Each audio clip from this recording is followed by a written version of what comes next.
സൂറത്തുൽ കഹ്ഫിന്റെ പ്രത്യേകത എന്താണ്? എല്ലാ അർത്ഥത്തിലുള്ള ഫിത്നകൾ കൊണ്ടും പരീക്ഷണങ്ങൾ കൊണ്ടും പരീക്ഷിക്കപ്പെട്ട് ആ പരീക്ഷണങ്ങളിലൊക്കെ വിജയശ്രീലാളിതരായ ഒരു കൂട്ടം ആളുകളുടെ കഥകളാണ് ഈ അധ്യായത്തിന്റെ പ്രമേയം. പ്രധാനപ്പെട്ട പല കഥകളും ഇതിൽ പറയുന്നുണ്ട്. ഒന്ന് അസ്ഹാബുൽ കഹ്ഫ്. ഈ അധ്യായത്തിന്റെ പേരെന്നെ അതാണ്, ഗുഹാവാസികൾ, ഗുഹക്കാർ. അത് തന്നെ വലിയ അത്ഭുതമാണ്, ഗുഹാവാസികൾ. പിന്നെയോ മഹാനായ മൂസ നബി അലൈഹിസ്സലാമും ഖദർ അലൈഹിസ്സലാമും തമ്മിലുള്ള ഒരു യാത്ര. ആ യാത്രയിലുണ്ടായ ഒരുപാട് കാര്യങ്ങൾ. മറ്റൊന്ന്, ലോകമൊട്ടാകെ ജയിച്ചടക്കി ജൈത്രയാത്ര തുടർന്ന സ്വാലിഹായ ഒരു ഭരണാധികാരിയുടെ ചരിത്രം, ദുൽഖർനൈൻ. പിന്നെ ഇതിൽ കുറെ ഉപമകൾ പറയുന്നുണ്ട്. അള്ളാഹുവിന്റെ ധനം കിട്ടിയിട്ട് ആ ധനം കൊണ്ട് റബ്ബിനോട് നന്ദി കാണിക്കാതെ ആ ധനത്തിന്റെ മേൽ അഹങ്കരിച്ചപ്പോഴുണ്ടായ ശിക്ഷ,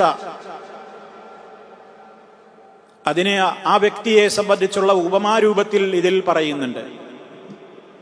ഈ ലോകമാണ് എല്ലാം എന്ന നിലക്ക് ആഖിറം മറന്നുകൊണ്ട് ജീവിക്കുന്ന ആളുകളോട് നമ്മൾ ഈ ജീവിക്കുന്ന ലോകം എന്ന് പറയുന്നത് ക്ഷണികമാണ്. അത് നീറ്റിലെ പോളക്ക് സമാനമാണ്. അല്ലെങ്കിൽ ഉദ്യാനങ്ങളിൽ വിളഞ്ഞു നിൽക്കുന്ന പൂക്കളെല്ലാം നിറഞ്ഞ മനുഷ്യന്റെ കണ്ണിന് ആനന്ദം പകരുന്ന ചെടികളെ പോലെയാണ്. കുറച്ചു ദിവസം കഴിഞ്ഞതൊക്കെ വാടി വീണിട്ടുണ്ടാവും. അത്രയുള്ള ദുന്യാവ്. പക്ഷെ അത് നിന്നെ വല്ലാതെ ആനന്ദിപ്പിക്കും, വിട്ടുപോകരുത് എന്ന് പറഞ്ഞുകൊണ്ട് ദുന്യാവിന്റെ ക്ഷണികത, ദുന്യാവിന്റെ താൽക്കാലികത, ഇതൊക്കെ നമ്മെ ബോധ്യപ്പെടുത്തുന്ന നിലക്ക് ഐഹിക ലോകത്തിന്റെ ഉപമ എന്താണെന്ന് ഈ അധ്യായത്തിലാ പറയുന്നത്. അപ്പൊ ഇതൊക്കെ ശരിക്ക് പഠിച്ചു മനസ്സിലാക്കിയിട്ടുള്ളൊരു വ്യക്തിയെ സംബന്ധിച്ചിടത്തോളം ദജ്ജാലിന്റെ ഫിത്നയിൽ അവന് പെടാൻ പറ്റൂല. അതുകൊണ്ടാണ് ഇത് ശരിക്ക് പഠിക്കണം എന്ന് പറയുന്നത്.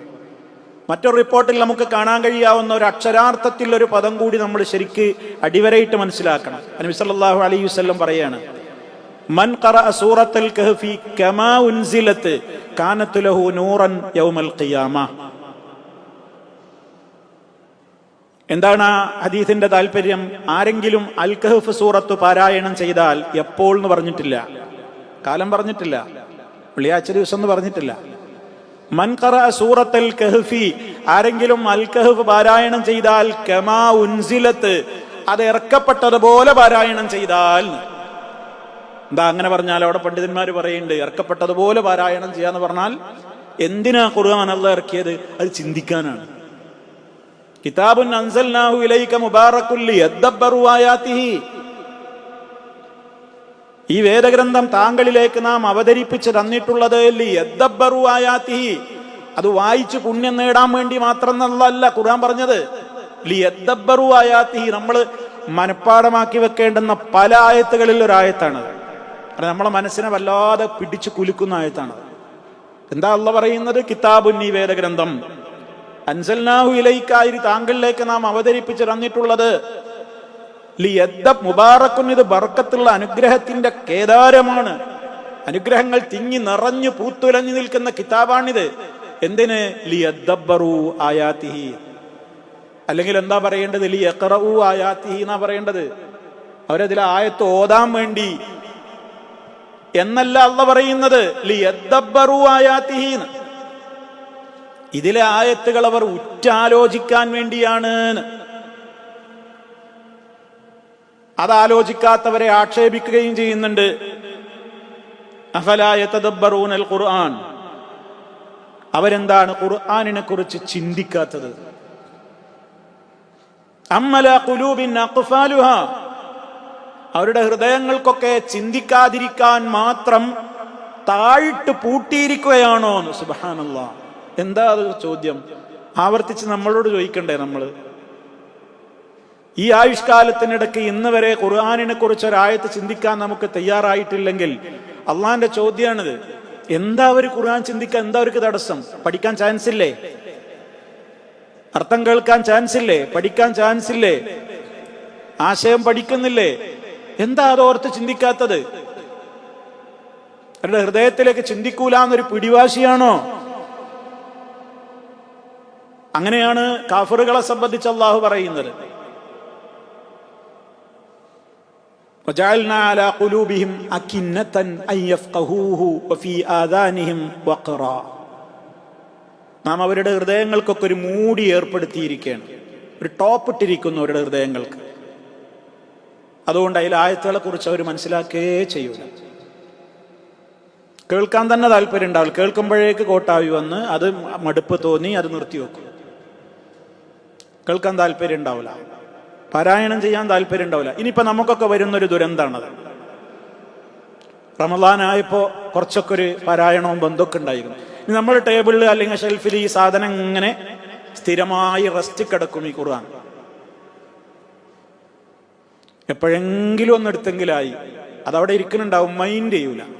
നമുക്ക് സമയമില്ല.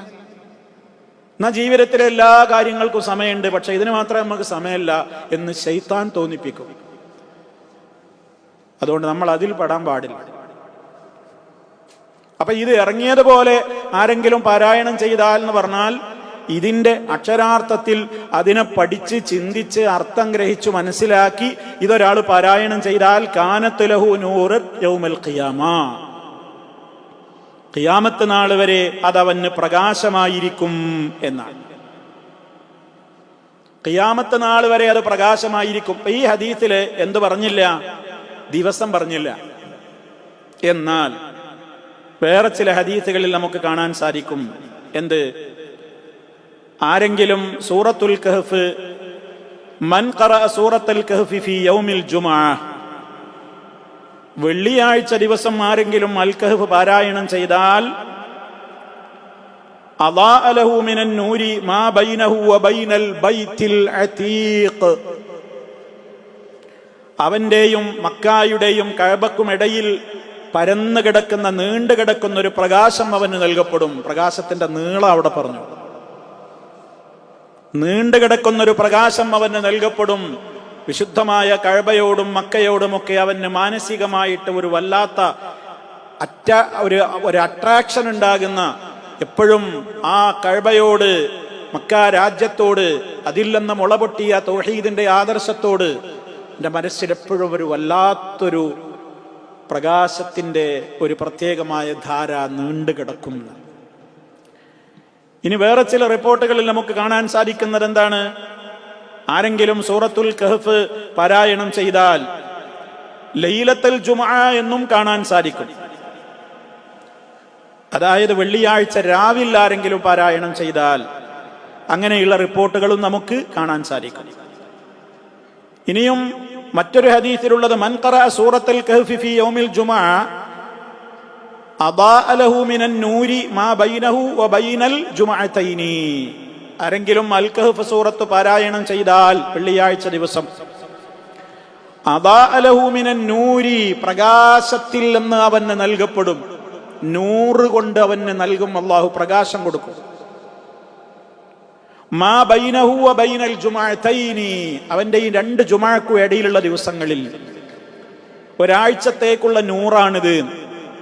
വെള്ളിയാഴ്ച അൽ കഹ്ഫ് പാരായണം ചെയ്യൽ ഒരാഴ്ചത്തേക്ക് 7 ദിവസത്തേക്കുള്ള നമുക്കുള്ള റീചാർജിങ് ആണ്. പ്രകാശം കിട്ടുക എന്ന് പറഞ്ഞാൽ എന്താ? ഇത് നൂറാണ്, നൂറുള്ള. ഇതിവിടെ കിട്ടിയാലാണ് പരലോകത്ത് ആ പ്രകാശം നമുക്ക് കിട്ടുക. നമുക്ക് സിറാത്തിലൂടെ പോകാൻ പ്രകാശം വേണം. ആ ലൈറ്റ് അണഞ്ഞു പോകുന്നത് പേടിച്ചിട്ട് മോമിനീങ്ങൾ സിറാത്തിന്റെ അടുത്ത് എത്തുമ്പോ തന്നെ, നമ്മൾ റമദാനിലെ ക്ലാസ്സിൽ, അജ്മാനിൽ ക്ലാസ്സിൽ കേട്ടവർക്ക് ഓർമ്മ ഉണ്ടാകും, ആ ആയത്ത് നമ്മളൊന്ന് വിശദീകരിച്ചിരുന്നു. മോമിനീങ്ങളുടെ മുമ്പിൽ ഇങ്ങനെ കുതിച്ചു വായാണ് പ്രകാശം. ആ അവസരത്തിലാണ് മുനാഫിക്കുകളുടെ പ്രകാശം കെട്ടുപോയത്. അവരുടെ പ്രകാശം കെട്ടുപോകുന്ന കാഴ്ച ഞെട്ടലോടെ മോമിനീങ്ങൾ കാണുമ്പോ അവര് ദുആർക്കുന്നൊരു ദുആ ഖുർആൻ പറയുന്നുണ്ട്, റബ്ബനാ അത്മിം ലനാ നൂറനാ, റബ്ബേ ഞങ്ങളുടെ ലൈറ്റ് കെട്ടുപോകരുതേ, ഞങ്ങളുടെ പ്രകാശം നല്ല പൂർണ്ണമാക്കി നീ ഞങ്ങൾക്ക് തരേണേ. മോമിനീങ്ങളുടെ പ്രാർത്ഥനയാണ്. അപ്പൊ ഇത് പ്രകാശമാണ്. വെള്ളിയാഴ്ച രാത്രിയുമുണ്ട്, രാവിലെ പകല്. അപ്പൊ അതുകൊണ്ട് പണ്ഡിതന്മാര് പറഞ്ഞു അൽ കഹ്ഫ് സൂറത്ത് പാരായണം ചെയ്യേണ്ടുന്ന സമയം. അപ്പൊ നമ്മൾ പലരും ധരിച്ചു വെച്ചിട്ടുള്ളത് എന്താണ്? വെള്ളിയാഴ്ച പള്ളിക്ക് ചെന്നിട്ട് ജുമാസ്കരിക്കണീന്റെ മുമ്പ് പാരായണം ചെയ്താലേ അത് ശരിയാവുള്ളൂ എന്നാണ്. അങ്ങനെയൊന്നുമില്ല. അങ്ങനെയും ആവാം. സൂര്യോദയം മുതൽ സൂര്യാസ്തമനം വരെ യൗമുൽ ജുമുഅയാണ്, അന്നത്തെ പകലാണ്. ആ സമയത്തിൽ എപ്പോഴും അതാ. ജുമുഅക്ക് മുമ്പ് പറ്റിയില്ലേ? അസർ വരെയുള്ള സമയത്ത് ചൊല്ലിക്കോളൂ. പറ്റിയില്ലേ? അസർ മുതൽ മഗ്രിബിനിടക്കുള്ള സമയം വെള്ളിയാഴ്ച ദിവസം ഏറ്റവും പ്രാധാന്യമുള്ള സമയമാണ്. നമ്മളാണെങ്കിൽ തീരെ മൈൻഡ് ചെയ്യാത്ത നേരമാണ്. നമ്മളെ ധാരണ വെള്ളിയാഴ്ച ജുമുഅ കഴിഞ്ഞാൽ എല്ലാം കഴിഞ്ഞു എന്നാണ്. വാസ്തവത്തിൽ ജുമുഅ ദിനത്തിൽ ഒരു പ്രത്യേക സമയമുണ്ട് എന്നാണ് നബി സല്ലല്ലാഹു അലൈഹി വസല്ലം തന്റെ കൈ കൊണ്ട് ഇങ്ങനെ ആംഗ്യം കാണിച്ചുകൊണ്ട് പറഞ്ഞത് യുഖല്ലിലുഹാനാണ്. അത് വളരെ കുറഞ്ഞേ ഉള്ളൂ എന്നാണ് സഹാബത്ത് റിപ്പോർട്ട് ചെയ്യുന്നത്. അള്ളാന്റെ റസൂൽ ഇങ്ങനെ ആംഗ്യം കാണിച്ചു, കുറഞ്ഞ നേരേ ഉള്ളൂ. അത് ഏതാന്ന് നമുക്ക് പറഞ്ഞു തന്നിട്ടില്ല. ലൈലത്തുൽ ഖദ്ർ കാത്ത് പ്രതീക്ഷിക്കും പോലെ നമ്മൾ 10 ദിവസവും പ്രതീക്ഷിക്കട്ടെ എന്ന് പറഞ്ഞതുപോലെ ആ വെള്ളിയാഴ്ച പകല് മുഴുവൻ പ്രതീക്ഷിച്ചോളണം എന്നാണ്. എപ്പോഴാന്ന് പറഞ്ഞു തന്നില്ല. ആ സമയത്തിന്റെ പ്രത്യേകത എന്താ ചോദിച്ചാൽ അത് കിട്ടുന്നു, പക്ഷെ ഏതാന്നോട്ട് പറഞ്ഞു തന്നതുമില്ല. അപ്പൊ അത് ഓർമ്മണവർക്ക് കിട്ടൂല. അതിന് മെനക്കെട്ട് കാത്തിരുന്ന് അധ്വാനിക്കുന്നവർക്ക് തന്നെ അത് കിട്ടുള്ളൂ. 40 ചില്ലാൻ അഭിപ്രായങ്ങളാണ് ആ സമയം ഏതാണെന്ന് പറഞ്ഞിട്ടുള്ളത്. സമയാകത്രേ ഉള്ളൂ. പക്ഷെ പണ്ഡിത ലോകത്ത് ആ സമയം ഏതാന്നുള്ളതിനെ കുറിച്ച് ആ ഹദീസ് വിശദീകരിച്ചപ്പോൾ പണ്ഡിതന്മാര് 40-ലേറെ അഭിപ്രായങ്ങളാണ് പറയുന്നത്. ഇന്ന സമയാണത്, ഇന്ന സമയാണത്, ഇന്ന സമയാണത് എന്നിങ്ങനെ. ഈ 40 അഭിപ്രായം വരാൻ കാരണം എന്താ? അള്ളാന്റെ റസൂല് ഖണ്ഡിതമായിട്ട് ഒന്നും നമുക്ക് പറഞ്ഞു തന്നിട്ടില്ല. അതുകൊണ്ട് പണ്ഡിത ലോകം ഊഹിച്ചു പലതും പറഞ്ഞു. അതിൽ റാജിഹായ പ്രബലമായ 2 അഭിപ്രായങ്ങൾ എല്ലാവരും ഐക്യകണ്ഠേന പറഞ്ഞിട്ടുണ്ട്. 2 സമയം എല്ലാവരും പറയുന്നുണ്ട്. ഒന്ന്, ഖതീബ് മിമ്പറിൽ കയറി നിസ്കാരം അവസാനിക്കുന്നതിന്റെ ഇടക്കുള്ള സമയമാണ്. അതാണ് ഒരഭിപ്രായം.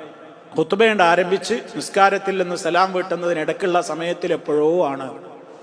എപ്പോഴാന്ന് പറയാൻ പറ്റില്ല. അതിൽ തന്നെ എപ്പോഴാന്ന് അറിയില്ല, കുറഞ്ഞ സമയമേ ഉള്ളൂ. 2ാമത്തെ അഭിപ്രായമാണ് ഈ കേട്ടതെന്ത്?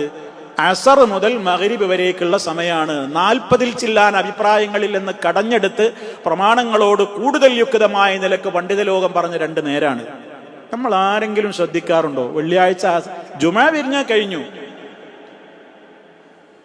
നേരെമറിച്ച് അസറിന്റെ ശേഷം മുൻഗാമികളായ ആളുകളൊക്കെ അസറിന്റെ ശേഷം പിന്നെ മഗ്രിബിന്റെ ഇടക്കുള്ള സമയം പള്ളികളിൽ പോയിട്ട് ഇരിക്കും എന്നാണ് വെള്ളിയാഴ്ച ദിവസം ദുആ ചെയ്തുകൊണ്ട്.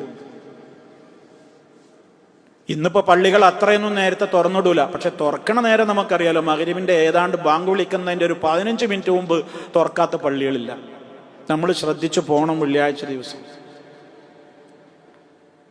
കാരണം ആ ദുആക്ക് ഇജാബത്തിന്റെ പ്രത്യേകത പറയുന്ന ഹദീസിൽ ഒരു കാര്യം കൂടി അതിലുണ്ട്, ഒളിഞ്ഞു കിടക്കുന്നുണ്ട്. നിസ്കാരത്തിലായിരിക്കെ എന്ന് പറയുന്നുണ്ട് അവിടെ. അപ്പൊ നിസ്കാരത്തിലായിരിക്കെ എന്ന് പറയുന്നതിന്റെ അടിസ്ഥാനത്തിൽ നിസ്കാരം പ്രതീക്ഷിച്ചുകൊണ്ട് ഒരാൾ അസർ മുതൽ മഗ്രിബ് വരെ കിടക്കുമ്പോൾ, ഒരാൾ നിസ്കാരത്തെ പ്രതീക്ഷിക്കുമ്പോൾ അവൻ വാസ്തവത്തിൽ ഏതിൽ തന്നെയാണ്? നിസ്കാരത്തിൽ തന്നെയാണ് എന്ന് അള്ളാഹുവിന്റെ റസൂൽ വേറെ ഹദീസിൽ നമ്മെ സന്തോഷ വാർത്ത അറിയിച്ചിട്ടുണ്ട്. അതുകൊണ്ട് ആ സമയത്ത് ചോദിക്കുന്ന ചോദ്യത്തിന് കിട്ടും. ഇതെല്ലാ ആഴ്ചയുള്ള ഓഫറാണ്. അപ്പൊ നമ്മളത് അവഗണിക്കാൻ പാടില്ല. ഞാൻ പറയുന്നത്, ഇനി ഒരാൾക്ക് ജുമുഅക്ക് ഉള്ളിൽ തീർക്കാൻ പറ്റിയില്ലേ, അസറിന്റെ മുമ്പും പറ്റിയില്ലേ, എന്നാലും നിരാശപ്പെടണ്ട.